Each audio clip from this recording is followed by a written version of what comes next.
Morning. All right, please.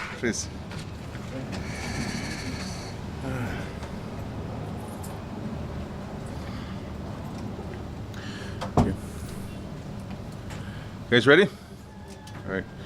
We're gonna send Corbett to Douglas Charles. Okay? We'll talk about it. Just for today, just to help. Okay, thank you. First, I wish to thank residents for the understanding of the challenge we have faced over the last 6 days.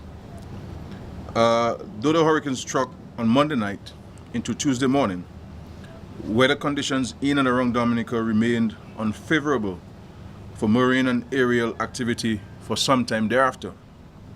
Indeed, up to Thursday morning, some flights and vessels approaching Dominica had to abort because of adverse weather conditions.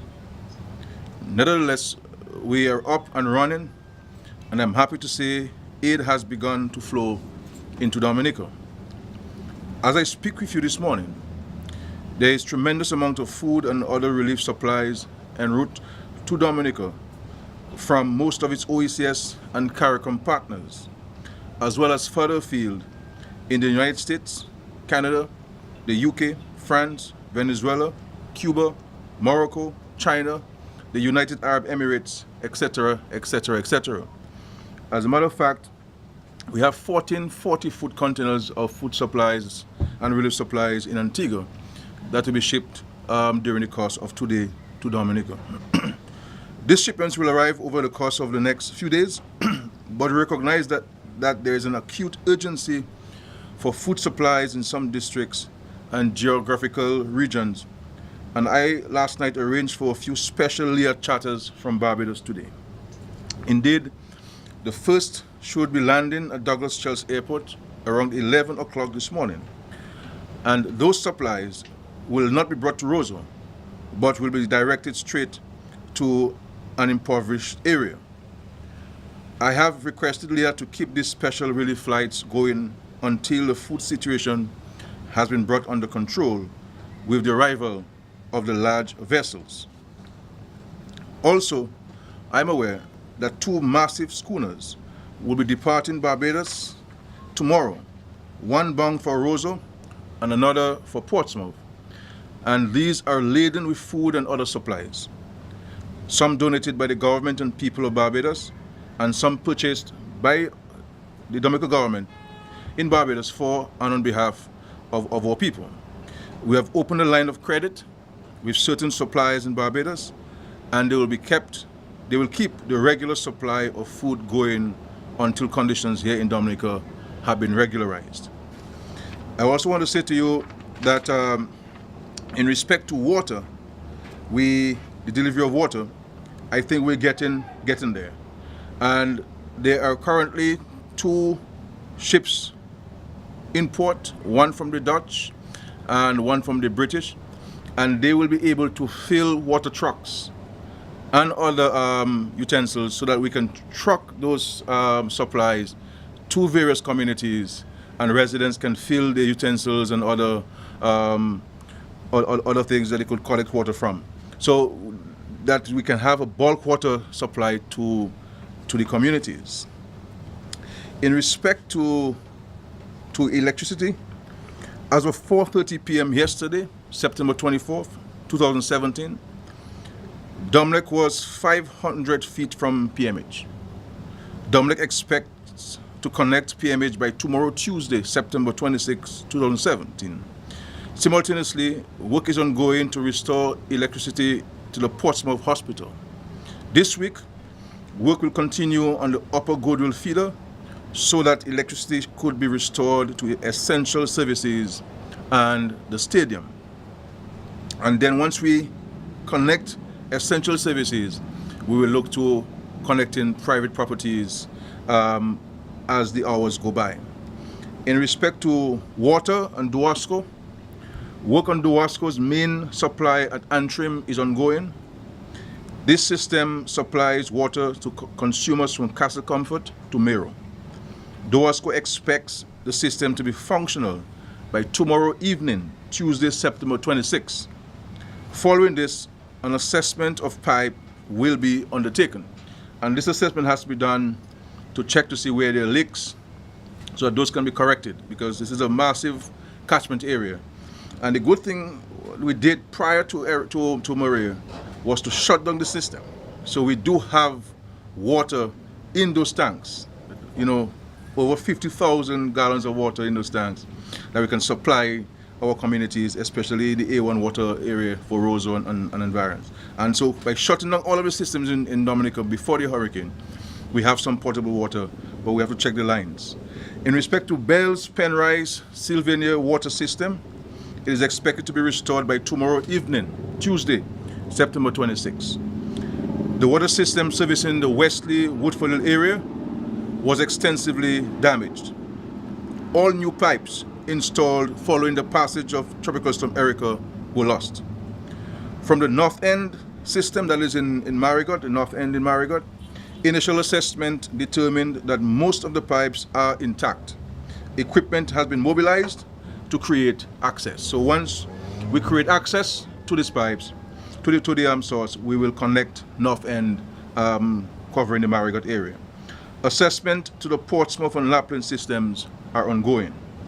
And just to say to you, when I went to Vickers on Tuesday, the residents themselves moved to connect the pipes because they were washed away, and so Vickers has water based on the action taken by the residents of that community.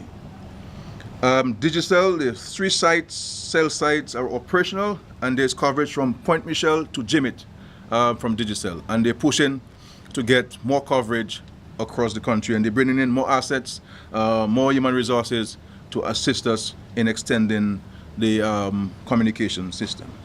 Flow, the following cell sites have been restored: DBS, Roseau, Windsor Park, Canefield, and Mont Daniel. However, coverage is available up to Coolibistry. So it's a massive section of the country with coverage by Flow and Digicel. Prior to the arrival of Hurricane Maria, the government of Dominica, in conjunction with several private sector individuals and companies, strategically deployed various types of heavy equipment, excavators, front-end loaders, backhoes, bobcats, you name it, along every major route around the country. Following the passage of Maria, work began immediately, and today I am pleased to report that the following areas are now accessible to vehicular traffic. 1, Melville Hall to Roseau via Carinago Territory, Cassabruce, Pocassé, and through to the Canefield Imperial Road, or Sultan or Warner Road.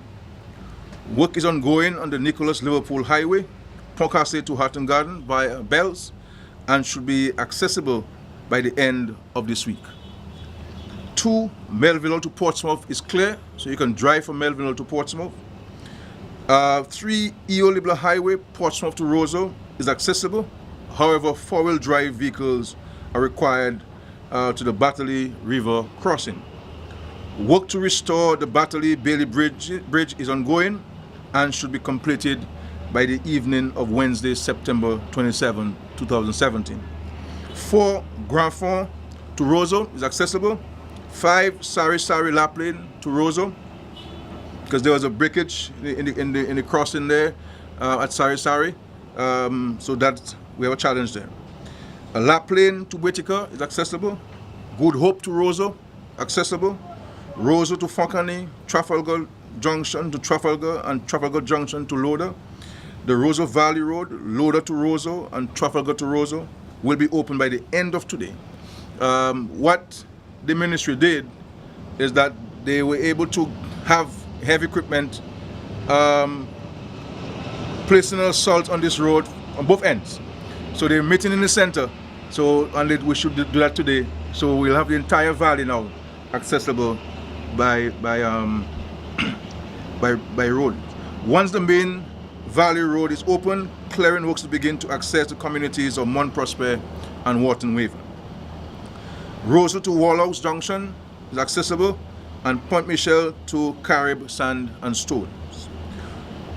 Work is ongoing in the following areas: Focani, Nicholas Liverpool Highway, Pocasset to Hatton Garden, Bellevue to Lubert, Grand Bay to Bellevue, Battley Bailey Bridge, Roseau, Good Hope to Petit Soufriere, and in Roseau clearing the streets and getting the debris out so that we create more access into all of the streets in Roseau. Fortney to Girodel, and work will begin today, Point Michel to Soufriere, Emzol, Castle Comfort to Girodel, Whitaker to Dalis. With regards to Point Michel to Soufriere, the gentleman has a major equipment there. He has diesel, it's there.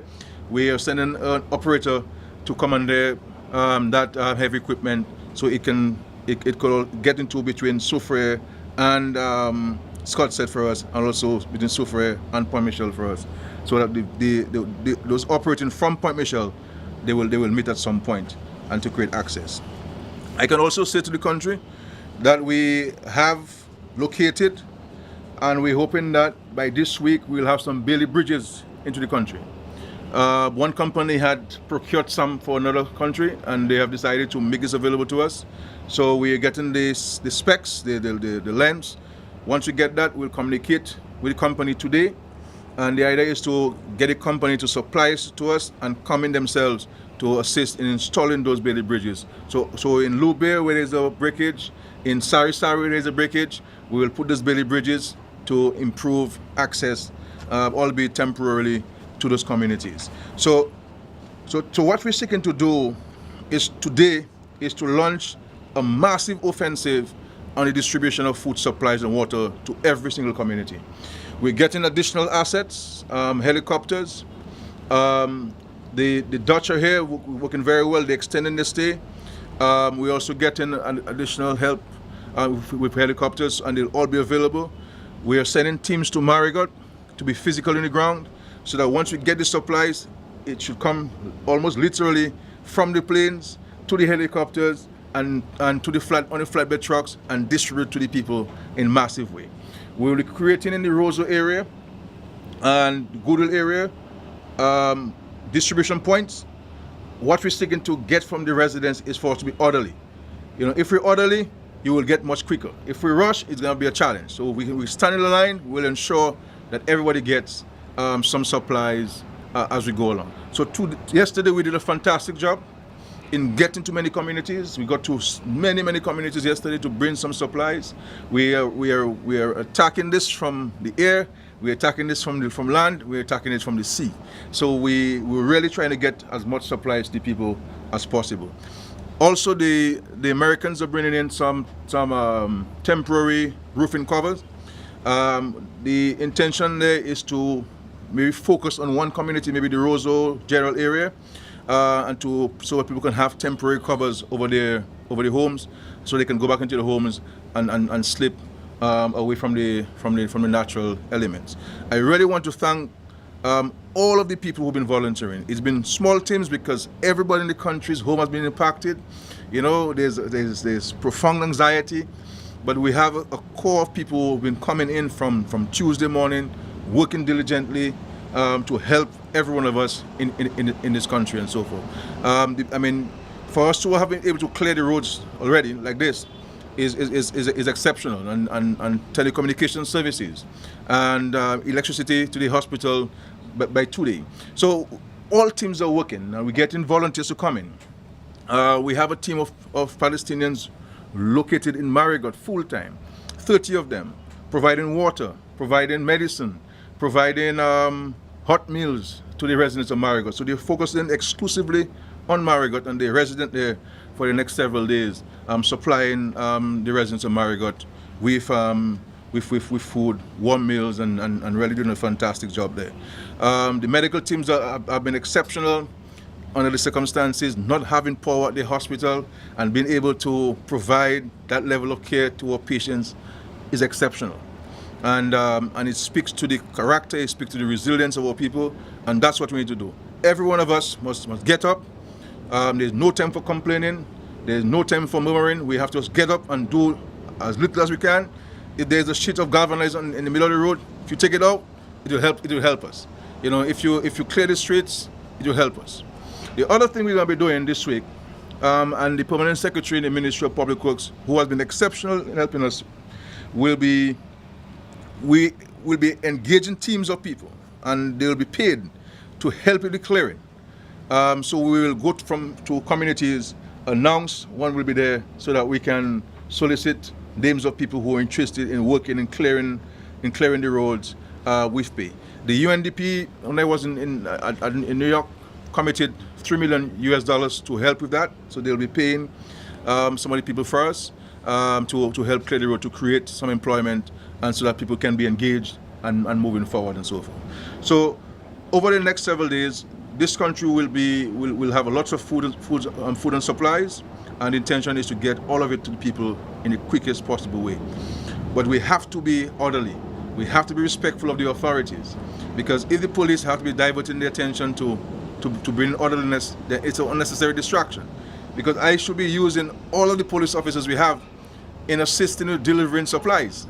But if they have to divert their attention to security issues, then it makes it much more difficult to reach us. Because really and truly, we should have the police officers handing water, handing out food out there. But they cannot do that now because they have to address the security issue. We have the chief here first, the Chief Carbon, and I want to commend the police officers. You know, commend them. Sometimes we criticize them, but I can tell you these police officers have been exceptional. The majority of them lost homes. Some of them have not been able to go to their homes to see the situation, and they've been there before the hurricane, during the hurricane, and after the hurricane, and they continue to be there. And we have friends from the region, from the RSS, from Antigua, from Barbados, from Jamaica, from Trinidad here, helping us, and all of them doing a fantastic job for us. As a matter of fact, we have Deputy Commissioner, Assistant Commissioner, Deputy Commissioner from Antigua, Rodney, who is a Portsmouth man, a Dominican man, and we have high rank in the Antigua Police Force there. And Antigua and Barbuda, Royal Antigua Barbuda Police Force and so forth. I forgot you are subjects of the Queen, you know. But we're happy to be here, you know, for you guys here. And today we're gonna press on the roads. We're gonna keep pushing Dominica. Dominica is bringing additional assets here. They're really doing a fantastic job. We'll be pushing them. We're pushing Lime, we're pushing Digicel. I'm in touch with the managers there every single hour, you know, pushing them, pushing with the clearing of the roads, because once you get the roads cleared, we can bring supplies by all means to our people and so forth. And that is our intention here. But I just want us to understand that we have to be united in purpose. We have to do what we can in the circumstances, and the authorities will get to you at the appropriate time. So when we get to you, you'll already be mobilized, doing things for yourselves and for the rest of us and so forth. I will end here for now, and I will ask the chief, and so you'll direct who will speak on behalf of the forces to the general public in respect to the security of the state. Thank you.